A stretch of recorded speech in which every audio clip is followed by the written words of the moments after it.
नमस्कार dear students, BA तृतीय वर्ष के इतिहास के प्रश्न पत्र प्रथम में आपका स्वागत है। आज हम कंटिन्यू करते हैं यूरोपीय कंपनियों की भारत में सत्ता की प्राप्ति के लिए किस प्रकार से स्पर्धाएं हुई। इससे पहले हमने पढ़ा कि भारत में डच और पुर्तगाली कंपनियों की क्या गतिविधि रही, अंग्रेज किस प्रकार से भारत में और स्थापित हुए। इसी क्रम में हम आज फ्रेंच कंपनी के बारे में भी विस्तृत रूप से पढ़ेंगे और साथ ही ये भी देखेंगे कि किस प्रकार से इन सभी कंपनियों के बीच में सत्ता के लिए संघर्ष हुए। तो आइए आज का टॉपिक शुरू करते हैं। अंग्रेजों की भारत में सत्ता की स्थापना और यूरोपीय कंपनियों में इसके लिए हुई स्पर्धा के बारे में पढ़ते हैं। तो सबसे पहले अपन देखते हैं कि अंग्रेज और पुर्तगालियों के बीच में किस प्रकार से संघर्ष हुआ और फिर क्या आगे इसका परिणाम हुआ। तो अंग्रेजों की जो ईस्ट इंडिया कंपनी है उसकी स्थापना 1600 ईस्वी में हुई थी। उससे पहले अंग्रेज भारत में स्थापित नहीं थे और जैसा कि अपन ने पहले पढ़ा 1615 ईस्वी में ही उनको कारखाने वगैरह खोलने की अनुमति दी गई। तो अंग्रेज अभी तक भारत में बहुत कम क्षेत्रों पर स्थापित थे, लेकिन पुर्तगालियों ने अपना दायरा काफ़ी बढ़ा लिया था। लेकिन इसी समय यूरोप में एक घटना होती है, स्पेन का जो प्रभाव है वो धीरे धीरे यूरोप में कम होने लगता है, क्योंकि यूरोप में स्पेन और इंग्लैंड के बीच में भी एक युद्ध हुआ था जिसमें जहाजी बेड़ा जो स्पेन का सबसे शक्तिशाली था उसको इंग्लैंड ने ध्वस्त कर दिया। तो स्पेन का जब प्रभाव कम हुआ तो इससे पहले स्पेन और पुर्तगाल में मित्रता थी। तो जब स्पेन का प्रभाव कम हुआ तो पुर्तगाल का भी यूरोप में प्रभाव कम हुआ। उसकी क्षतिपूर्ति करने के लिए पुर्तगालियों ने अंग्रेजों के साथ में मित्रता का संबंध बनाने शुरू कर दिए और इस तरह से 1630 ईस्वी में एक मैड्रिड की संधि हुई। मैड्रिड स्पेन की राजधानी है।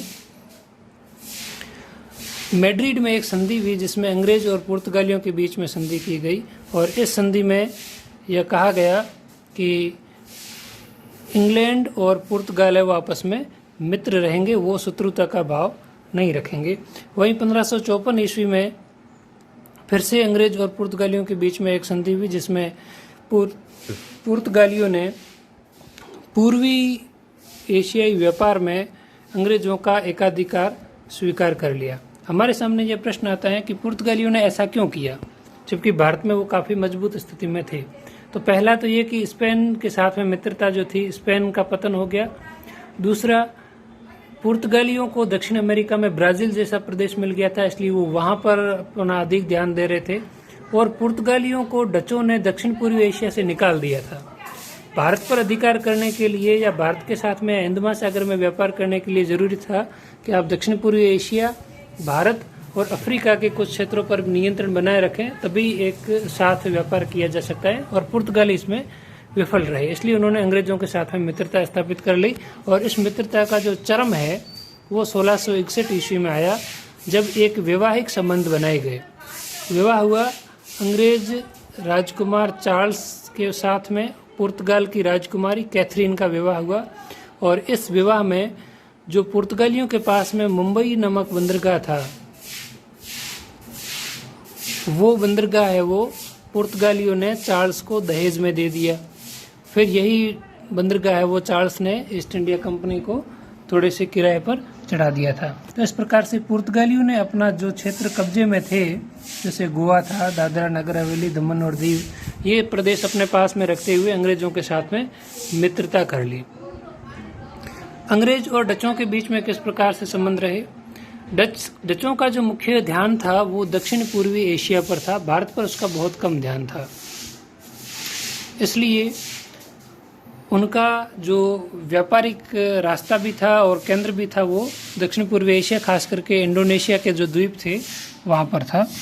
वो मुख्यतः गरम मसाले का व्यापार करते थे जो दक्षिण पूर्वी एशिया के द्वीपों से अधिक मिलता था।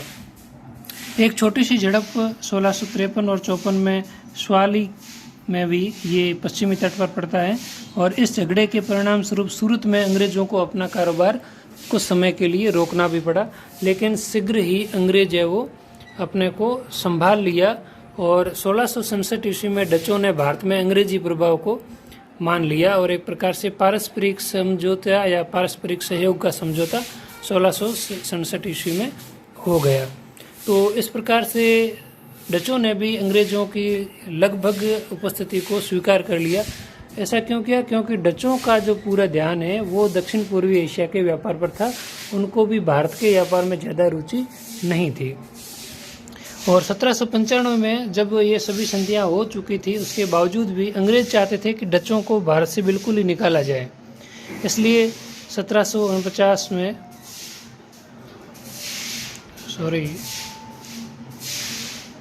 1759 ईस्वी में एक युद्ध हुआ, बेदरा का युद्ध। और उस बेदरा के युद्ध के माध्यम से डचों को भारत से अंग्रेजों ने बिल्कुल ही बाहर कर दिया। तो ये 1759 ईस्वी की घटना है। तो इस प्रकार से डच भी भारत से बाहर हो गए। तीसरी जो बड़ी कंपनी थी वो फ्रांस की कंपनी थी, जो भारत में प्रतिस्पर्धा के रूप में बहुत लेट आई। कहें तो 1664 ईस्वी में ही फ्रेंच ईस्ट इंडिया कंपनी की स्थापना हुई, बहुत लेट।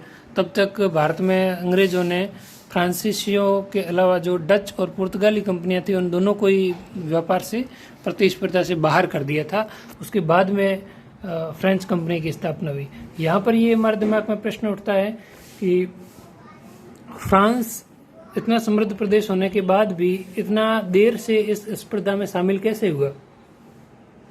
फ्रांस में निरंकुश राजतंत्र था और वहाँ के शासकों ने कभी भी ध्यान नहीं दिया कि हमें एशिया में भी साम्राज्य फैलाना है।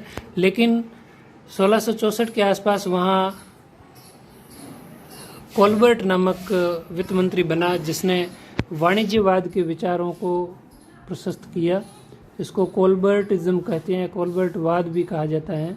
उन वाणिज्यवादी विचारों से प्रेरित होकर के कोलबर्ट ने इस कंपनी की स्थापना करवाई और फिर दबाव दिया कि हमें भी भारत पर अपना कुछ न कुछ क्षेत्र प्राप्त करने चाहिए। इसी प्रयास में 1773 ईस्वी में वहाँ एक पांडिचेरी राज्य है, वो इन्होंने फ्रांसीसियों ने पांडिचेरी का जो इलाका था उसको ले लिया। शेर खां लोधी से ये वहाँ का कोई स्थानीय राजा हुआ करता था। 1690 ईस्वी में उन्होंने चंद्रनगर मुगलों से ले लिया। वहाँ पर मुगलों का जो गवर्नर था उससे चंद्रनगर भी ले लिया। ये चंद्रनगर बंगाल में पड़ता है, ये ले लिया। 1672 से 1713 ईस्वी के बीच में ये जो पूरा 100 साल का समय है, इस पूरे 100 साल के दौरान यूरोप में फ्रांस और हॉलैंड के बीच में, डचों के बीच में युद्ध होते रहे। इसलिए फ्रांस वाले भारत पर बहुत कम ध्यान दे सके। लेकिन 1742 में फ्रांसीसी कंपनी के क्षेत्र में एक बहुत ही महत्वपूर्ण घटनाक्रम है। 1742 ईस्वी में भारत में डुप्ले को गवर्नर बना करके भेजा गया। डुप्ले एक महत्वाकांक्षी व्यक्ति था।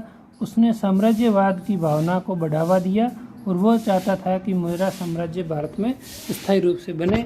इसलिए उसे अंग्रेजों के साथ में लड़ाई करनी पड़ी और उन लड़ाइयों के क्रम में 3 कर्नाटक के युद्ध हुए।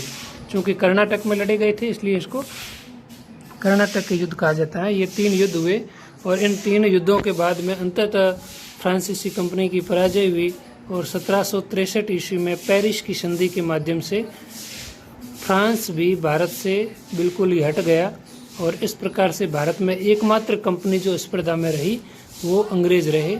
और इसी कंपनी ने बाद में भारत के देशी रियासतों के साथ में विभिन्न प्रकार की रणनीतियां अपना करके पूरे भारत को अपने अधीन कर लिया, गुलामी में जकड़ दिया।